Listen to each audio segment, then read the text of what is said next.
Hello friends, इस वाले video में जीएसएम फॉल्स के बारे में डिस्कस करेंगे। तो जीएसएम फॉल्स के जो रिज़ल्ट वगैरह आए थे वो हमने इससे पहले वाले वीडियो में डिस्कस किया था। देन उसके बाद इनके जो कॉन्कॉल्स वगैरह हुए थे, ठीक है, तो वो सारा कुछ डिस्कस करेंगे, ठीक है।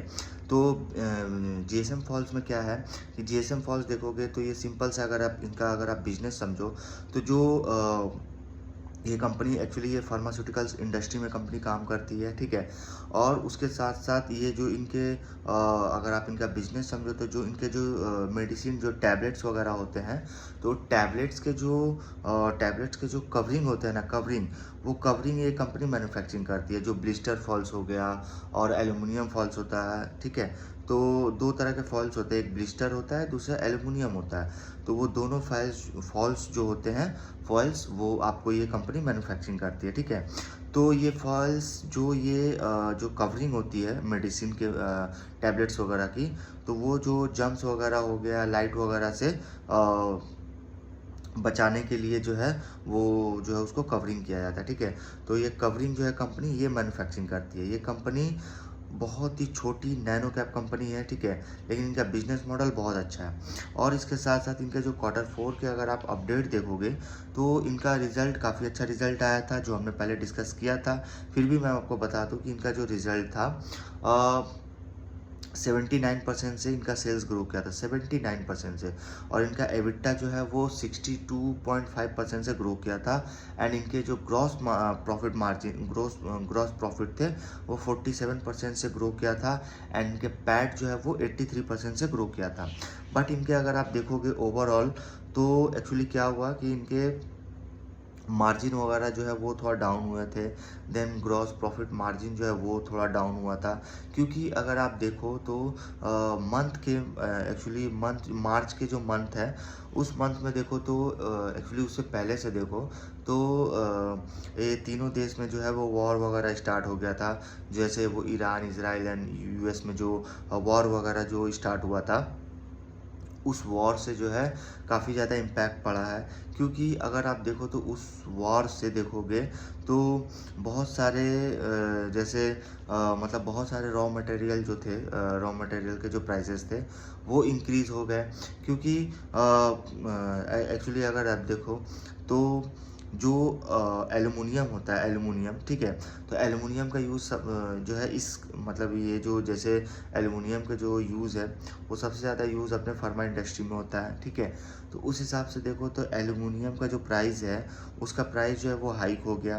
क्योंकि ये जो रॉ मटेरियल जो एल्युमिनियम है उसका प्राइस हाइक जो हुआ, वो हाइक होने की वजह से देखोगे तो ऐसा नहीं है कि सिर्फ एल्युमिनियम का प्राइस ही हाइक हुआ है। देन उसके साथ साथ और भी बहुत सारे जो रॉ मटेरियल है एंड बहुत सारे जो केमिकल्स वगैरह है, वो केमिकल्स वगैरह के जो है प्राइस वो भी जो है वो इंक्रीज़ हुए थे, ठीक है। देन उसके साथ साथ अब इनका जो मतलब जो एक्चुअली जो ये वॉर स्टार्ट हुआ था, ये वॉर से ग्लोबल चैन जो था, ग्लोबल चैन, उसमें काफ़ी ज़्यादा इम्पैक्ट पड़ा है, ठीक है। ग्लोबली काफ़ी ज़्यादा इम्पैक्ट पड़ा है। और क्योंकि एक्चुअली ये मैक्रो लेवल पे जो है वो मतलब ये जो मैक्रो लेवल में देखोगे, macro development impacting global supply chain, तो काफ़ी ज़्यादा मतलब इम्पैक्ट पड़ा है। लेकिन ये शॉर्ट टर्म था, क्योंकि इनके जो वॉर थे, जो भी वॉर इनके हुए, इसमें देखोगे तो जो रॉ मटेरियल का प्राइस एल्युमिनियम, देन उसके साथ साथ MCX का भी प्राइस देखोगे तो दोनों का प्राइस जो है ऑल टाइम हाई पे था, ठीक है। तो उस हिसाब से देखो तो जो इनके जो रॉ मटेरियल के प्राइसेस थे उसके साथ साथ इनके जो केमिकल यूज़ होते हैं, इनके जो केमिकल जो ये कंपनी यूज़ करती है, वो केमिकल के भी प्राइस जो है वो हाइक हो गए। केमिकल्स, पेट्रोकेमिकल्स, ठीक है। और उसके साथ साथ जो फार्मास्यूटिकल पैकेजिंग में जो यूज़ होते हैं इंटरमीडिएट्स, जैसे इथाइल एसीटेट हो गया, ठीक है। तो उसके साथ साथ और भी कई सारी केमिकल्स जो होते हैं जो यूज़ होते हैं पैकेजिंग इंडस्ट्री में, तो वो सारे के प्राइस जो है वो हाइक हो गए। तो इस हिसाब से देखो तो थोड़ा बहुत मतलब जो भी है वो मार्जिन वगैरह पे जो है वो इम्पैक्ट पड़ा है। देन उसके साथ साथ अगर आप डोमेस्टिक में फार्मास्यूटिकल्स पैकेजिंग का अगर आप देखोगे डोमेस्टिक में, तो इनका ग्रोथ काफ़ी अच्छा ग्रोथ था डोमेस्टिक में। और काफ़ी स्टेडी ग्रोथ था। और उसके साथ साथ आप देखोगे कि इंडिया जो है वो major global supplier of generic medicine, specially in regulated market जैसे यूएस, यूरोप, हाँ जैसे यूएस हो गया, यूरोप हो गया। तो इन सारे कंट्री में देखोगे जो जैसे मतलब स्पेशली रेगुलेटेड मार्केट में, तो जेनरिक मेडिसिन का जो है वो ग्लोबल सप्लायर था इंडिया, ठीक है। तो इस हिसाब से देखो तो डोमेस्टिक में भी देखोगे तो काफ़ी अच्छा ग्रोथ आया था, डोमेस्टिक फार्मास्यूटिकल्स पैकेजिंग में काफ़ी ज़्यादा ग्रोथ था। और उसके साथ साथ इन्होंने इनके जो इनके एक्चुअली देखोगे कंपनी के तो दो प्लांट है, एक वसाई जो मुंबई में है एंड दूसरा अहमदाबाद, ठीक है, अहमदाबाद में। तो अहमदाबाद जो गुजरात वाला जो इनका प्लांट है वो काफ़ी एक्चुअली बड़ा है, क्योंकि इनका अगर आप एरिया देखो तो वो 17,000 स्क्वायर फुट इनका एरिया है, ठीक है। और इनका जो गुजरात वाला जो अहमदाबाद वाला जो इनका प्लांट है, मैन्युफैक्चरिंग प्लांट, वो उनका एनुअल कैपेसिटी अगर आप देखते हो तो 10 के प्लस मैट्रिक टन इनका एनुअल कैपेसिटी है। और उसके इनका जो ये कैपेसिटी है। देन उसके साथ साथ इनका काफ़ी अच्छा इनका मतलब जो अहमदाबाद वाला जो मैन्युफैक्चरिंग फैसिलिटी है उनका देखो काफ़ी तेज़ी से एक्सपांसन हो रहा है। एंड उसके साथ साथ जो इनका यूटिलाइजेशन लेवल था वो काफ़ी ज़्यादा इम्प्रूव हुआ। जो ये कंपनी ऑपरेट्स कर रही थी, operating at an improved utilisation level, the facility continue to support our growth. मतलब इनका मतलब ये जो अहमदाबाद वाला जो मैन्युफैक्चरिंग फैसिलिटी है जो ग्रोथ को काफ़ी ज़्यादा सपोर्ट कर रही है। और सपोर्ट मीन्स कि ये जो इनका फैसिलिटी है, मैन्युफैक्चरिंग फैसिलिटी, इसके मतलब मतलब इसी से इनके जो ग्रोथ है, मतलब जो ग्रोथ है वो कंटिन्यू जो है वो ग्रोथ को सपोर्ट कर रही है ये facility. And expanding our pharmaceuticals customers base. और ये कंपनी मतलब यही जो मैन्युफैक्चरिंग फैसिलिटी है एंड हमारे जो फार्मास्यूटिकल्स जो कस्टमर्स है उस इंडस्ट्री के, उसको जो है वो एक्सपांड कर रही है। आप देखोगे तो इनका मतलब ये जो कंपनी एक्सपांड कर रही है, मतलब ये जो मैन्युफैक्चरिंग फैसिलिटी जो अहमदाबाद गुजरात वाला है वो मतलब वो एक तो ग्रोथ को सपोर्ट कर रही है, देन फार्मास्यूटिकल्स कस्टमर बेस को वो एक्सपांड कर रही है। और ये कम्प्लीटली ये देखोगे तो वेस्टर्न और नॉर्दर्न रीजन दोनों साइड से देखोगे तो काफ़ी ज़्यादा मतलब जो है वो मतलब वो एक्सपांड हो रहा है इनका ग्रोथ वगैरह। एंड उसके साथ साथ इनके वाइल्ड इन्होंने बताया है कि जो वेस्टर्न और northern region while also catering to incremental requirement from our existing clients। Then Ahmedabad वाला जो प्लांट है इनका करंट यूटिलाइजेशन अगर आप देखते हो तो 25 to 30% है करंट यूटिलाइजेशन लेवल। एंड यहाँ से इनका जो एनुअल कैपेसिटी वो 10,000 मैट्रिक टन पर एनम है। और ये जो इनका इस वाले प्लांट का अगर आप मंथली रन रेट देखते हो मंथली, तो लगभग 30 से 35 करोड़ होता है पर मंथ रेवेन्यू यहाँ से कंपनी जनरेट करती है। और सेकंड प्लांट जो है वैसाई जो मुंबई में है इनका, तो उनका अगर आप मंथली रन रेट देखते हो तो वो 25 से 28 करोड़ है, ठीक है। देन इनका अगर आप देखोगे जो कैपेसिटी है वो 10% मोर कैपेसिटी, मतलब ये अपने कैपेसिटी को जो है वो इंक्रीज़ करने वाले, मतलब इनका जो कैपेसिटी वो 10% था जिसको इंक्रीज़ करके कंपनी 20% जो है वो कर दी है। और इसके साथ साथ इनका जो रेवेन्यू था वो भी देखोगे, जो वैसाई वाला प्लांट का जो रेवेन्यू है वो भी डबल हो चुका है। डबल्स मीन्स मतलब जो इनका कैपेसिटी 10% था उसको कंपनी ने इंक्रीज़ करके 20% कर दिया। तो लगभग देखोगे इनका 6 से 7 करोड़ जो है रेवेन्यू जो है वो पुल फ्रॉम द वैसाई प्लांट, मतलब जो है वो इंक्रीज़ हो गया। देन उसके साथ साथ इनका अगर आप नियर टर्म में जो इनका कॉस्ट प्रेशर वगैरह के बारे में अगर डिस्कस करें तो नियर टर्म में जो है वो कॉस्ट का प्रेशर था नियर टर्म में, क्योंकि ये जो वॉर वगैरह हुआ था तो उससे काफ़ी ज़्यादा इम्पैक्ट जो है पड़ा था शॉर्ट टर्म के लिए, ठीक है। देन इस कंपनी का एक्चुअली ये इस कंपनी देखोगे तो ये कंपनी इनका मतलब नियर टर्म में जो इनका कॉस्ट का प्रेशर जो इंक्रीज़ हुआ तो उसमें मैनेजमेंट ने बताया है कि जो रेट इंक्रीज़ हुआ था लाइक पर डे, मतलब जो जैसे एल्युमिनियम, देन MCX का जो प्राइस जो पर डे जो वो इंक्रीज़ हो रहा था, ठीक है, जो ऑल टाइम हाई पे चल रहा था। और उसके साथ साथ मतलब ऐसा नहीं है कि सिर्फ एल्युमिनियम का ही प्राइस जो है वो इंक्रीज़ हो रहा था, उसके साथ साथ जो इनके केमिकल्स जो यूज़ होते हैं, जो पेट्रोकेमिकल्स जो यूज़ होते हैं इनके इंडस्ट्री में, लाइक जैसे इथाइल एसीटेट एंड उसके साथ साथ बहुत सारे रॉ मटेरियल्स के प्राइस जो है इंक्रीज़ हुए। और उस समय देखोगे तो काफ़ी एक्सट्रीमली हाई, मतलब काफ़ी एक्सपेंसिव हो गए थे इन सब के प्राइस। फिर भी ये देखोगे जो मार्च के मंथ में अगर देखोगे तो कंपनी ने लिटिल बिट प्रेशर को जो है वो इन्होंने मतलब ये जो प्रेशर मतलब जो था मार्च के मंथ में वो काफ़ी मतलब नियर टर्म मतलब शॉर्ट टर्म का जो प्रेशर होता है ना वो था। लेकिन फिर भी कंपनी ने इसको जो इनके ऊपर जो प्रेशर था वो कंपनी ने बताया कि वो जो है हम लोग इवेंचुअली इस पास ऑन, मतलब ये जो है कंपनी पास ऑन कर दी है, ठीक है। लेकिन फिर भी इन्होंने बताया है कि हमने तो जो भी प्रॉब्लम था उसको जो है हमने पास ऑन किया, बट ये नहीं जानते हैं कि ये जो सिचुएशन है कब जो है ये नॉर्मल होगा, ठीक है। लेकिन ये जब भी सिचुएशन ये नॉर्मल होगा देन प्राइस वगैरह भी नॉर्मल होंगे, और देन रॉ मटेरियल्स के प्राइसेस वगैरह भी वापस से जो है वो ठीक से जो मतलब जो प्राइस है वापस से जो है वो आ जाएंगे। लेकिन अभी हम नहीं बता सकते हैं, मैनेजमेंट ने ऐसे कह रहा है, मैनेजमेंट ने ऐसे इन्होंने बताया है कि हम अभी ऐसा जो है ये नहीं बता पा रहे हैं कि ये सिचुएशन कब जो है वो नॉर्मलाइज होंगे। बट इनके अगर आप देखोगे तो रिसेबल डे भी देखोगे तो वो जो है काफ़ी हाई था, क्योंकि रिसेबल डे में इन्होंने बताया था कि जो भी मतलब जो मार्च के मंथ में अगर देखोगे ना तो मेजोरिटी ऑफ द मतलब जो फार्मा कंपनी थे, मतलब बहुत ऐसे फार्मा कंपनी थे जिनके मतलब मार्च के मंथ में जो है उनके फंड जो है वो स्टक हो गए थे, ठीक है।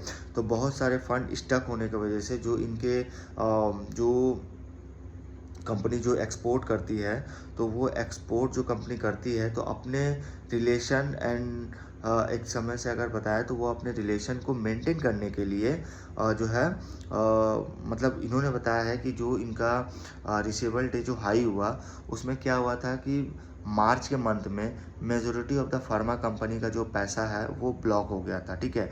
तो वो जो फंड जो स्टक हो गया था, जो ब्लॉक हो गया था, जिससे क्या हुआ कि इनके जो जिससे ये एक्सपोर्ट वगैरह करती है जिन कंपनियों को, तो उन्होंने इनसे जो है वो रिक्वेस्ट किया कि आप जो है इस बार जो है आप जो है मैनेज कर लें, और नेक्स्ट टाइम जो है हम आपको जो है वो पैसा मतलब जो फंड है जो हमारा स्टक हो गया है वो आपको जो है वो आपको पैसा जो है वो आस्ते आस्ते धीरे धीरे जो है वो हम आपको मतलब पास ऑन कर देंगे। पास ऑन मीन्स जो है वो मतलब जो पैसा इनका जो स्टक हो गया है वो पैसा जो है धीरे धीरे पे करेंगे, ठीक है। तो उस हिसाब से ये कंपनी मतलब ये मैनेजमेंट ने बताया कि अपने रिलेशन को मेंटेन करने के लिए एंड मार्केट सिनेरियो को देखते हुए जो है इन्होंने उनके जो पैसे जो स्टक हो गए थे वो इन्होंने मैनेज किए। और ऑलरेडी अगर आप देखो तो ये मार्च के मंथ में हुआ था, और उस हिसाब से जो ये कंपनी एक्सपोर्ट वगैरह जो करती हैं, जो इनके रिलेशन जो इनके क्लाइंट है, तो वो क्लाइंट जो है देखोगे तो अप्रैल के मतलब फर्स्ट वीक में ही देखोगे तो मतलब इनके अकाउंट में जो है पैसा जो है आना जो है वो स्टार्ट हो जाता है, ठीक है। एंड देन उसके साथ साथ जो सिचुएशन जो रहता है वो नॉर्मल हो जाता है, ठीक है। देन इनका जो रिसेबल जो पार्ट होता है वो स्लाइटली ऑफ होता है, मतलब ये जो रिसेबल डे मतलब देखोगे रिसेबल वाला जो पार्ट है वो इंक्रीज जो हो गया था, हाई हो गया था, जिससे इन्होंने मैनेजमेंट ने यही बताया कि इनका जो क्लाइंट है उनके क्लाइंट का पैसा जो है वो स्टक हो गए थे, जिससे इनके रिसेबल डे जो है वो काफ़ी हाई हो गए थे, ठीक है। तो वो भी देखोगे तो मार्च के मंथ में जो एक्चुअली अप्रैल के मंथ में अप्रैल के फर्स्ट वीक में ही जो है वो पैसा आना स्टार्ट हो जाता है, और यही मैनेजमेंट बताते हैं कि और देन उसके साथ साथ मिड ऑफ अप्रैल में भी मोटा मोटी पैसा जो है 50-60% पैसा जो है वो रिसीव हो जाता है, और देन इसके साथ साथ इनका जो रिसेबल डे में जो प्रॉब्लम आया हुआ था वो सॉल्व हो जाता है, ठीक है। देन उसके साथ साथ इनसे ग्रोथ के बारे में पूछा गया तो इनसे 27 एंड 28 29 का ग्रोथ के बारे में पूछा गया, तो मैनेजमेंट ने कहा है कि हम 28 एंड 29 के ग्रोथ के बारे में हम नहीं बता सकते, but over the next year मतलब अगले एक साल का जो इन्होंने गाइडेंस दिया है वो गाइडेंस है कि जो इनका रेवेन्यू है वो 400 से 450 करोड़ हो जाएगा इन 1 ईयर्स, मतलब नेक्स्ट FY27 में इनका जो रेवेन्यू है 400 से 450 करोड़ का टॉप लाइन ग्रोथ होगा, ठीक है।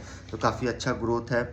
और ये कंपनी का एक्चुअली देखोगे तो इस वाले बिजनेस में गवर्नमेंट जो है बहुत फोकस कर रही है, क्योंकि गवर्नमेंट जो कर रही है इसलिए क्योंकि गवर्नमेंट चाहती है कि जो भी मेडिसिन जो भी हो, मेडिसिन वगैरह जो मैन्युफैक्चरिंग हो वो मेड इन इंडिया हो, ठीक है। वो गवर्नमेंट फोकस कर रही है कि जो मेक इन इंडिया होगा, अगर जो मेडिसिन वगैरह है वो मेक इन इंडिया होगा, जिससे क्या होगा जो लोकल मैन्युफैक्चरर है जो उसको काफ़ी ज़्यादा बूस्ट मिलेगा, ठीक है। देन उसके साथ साथ ये बता रहे हैं कि जो अभी एक्चुअली क्या है ना कि ग्लोबल मार्केट अगर साइज़ देखोगे तो ग्लोबल मार्केट का साइज़ है अभी $30 बिलियन का है, ठीक है, 2025 में। लेकिन यही एक्सपेक्टेड है कि 2035 तक 30 बिलियन से 51 बिलियन हो जाएगा, ठीक है। मतलब ये मार्केट आई थिंक डबल हो जाएगा। और इनका जो मेजर जो मार्केट है वो जैसे USA हो गया, हो गया, इंडिया हो गया, चाइना, ये सब इनके मेजर मार्केट है, ठीक है। और ये सब जो है इनके कुछ देखोगे तो एक्सपोर्ट अपॉर्चुनिटी जो है इनका, तो उस हिसाब से देखो तो इंडिया जो है एज अ मतलब इंडिया जो है वो की एक्सपोर्टर है of foils based pharma packaging, ठीक है। तो मतलब जो फार्मा पैकेजिंग के बेस पे देखोगे तो ये कंपनी जो फॉइल्स का ये लीडिंग एक्सपोर्टर है, ठीक है। इंडिया जो है लीडिंग एक्सपोर्टर है, तो उस हिसाब से गवर्नमेंट जो है फोकस कर रही है कि जो भी जो प्रोडक्ट वगैरह हो वो मेक इन इंडिया हो, जिससे लोकल जो मैन्युफैक्चरर है उनको काफ़ी ज़्यादा बूस्ट मिलेगा, ठीक है। और उस हिसाब से इनके जो देखोगे तो ये अपने जो प्रोडक्ट है, ये जो प्रोडक्ट जो कंपनी मैन्युफैक्चरिंग करती है और ये अपने जो रॉ मटेरियल जो सोर्स करती है, जो रॉ मटेरियल्स जो लेती है वो बहुत रिप्यूटेड इंडस्ट्री एंड काफ़ी रिप्यूटेड वेंडर से जो है, रिकॉग्नाइज वेंडर से जो कंपनी रॉ मटेरियल जो है वो सोर्स करती है, ठीक है। और अपने प्रोडक्ट पे ये कंपनी फोकस करती है जो ये प्रोडक्ट मतलब ये जो कंपनी मैन्युफैक्चरिंग करती है उस प्रोडक्ट पे कंपनी क्वालिटी वगैरह पे भी कंपनी फोकस करती है, ठीक है। देन कंपनी जो है इनके कंपनी मतलब ये कंपनी एक्चुअली एक्सपोर्ट वगैरह करती है, तो उस हिसाब से देखोगे तो इनका सबसे मतलब जो मैन्युफैक्चरिंग फैसिलिटी है जो अहमदाबाद वाला है वो काफ़ी ज़्यादा बड़ा है और काफ़ी इनका मतलब जो काफ़ी बड़ा मतलब मैन्युफैक्चरिंग फैसिलिटी है। एंड उनका मतलब और उनका जो मतलब जो एनुअल कैपेसिटी है वो भी सबसे ज़्यादा है, 10,000 मैट्रिक टन पर एनम है, ठीक है। ये इनका एनुअल कैपेसिटी है, तो काफ़ी अच्छी कंपनी है, काफ़ी छोटी कंपनी है। इनका ये कौन कॉल्स था, ठीक है, वो सारा कुछ हमने डिस्कस किया। देन इनका गाइडेंस भी हमने आपको बताया कि ओवर द नेक्स्ट ईयर जो है इनका रेवेन्यू टॉप लाइन ग्रोथ जो है वो सेल्स ग्रोथ जिसको बोलते हैं, sales growth, top line growth, revenue, ये तीनों एक ही वर्ड है, ठीक है। तो ये जो है वो 400 से 450 करोड़ हो जाएगा इनका top line growth over the next year, मतलब अगले एक साल में इनका ग्रोथ 400 से 450 करोड़ हो जाएगा। इनका रिजल्ट भी काफ़ी अच्छा आया था। एंड इनका देखोगे तो इनका मैनेजमेंट भी काफ़ी अच्छे मैनेजमेंट है जो हमेशा अपने बिजनेस को जो है एक हाई मतलब बेस पे लेके जाना चाहते हैं, ठीक है। इस वीडियो में यहीं तक रखते हैं।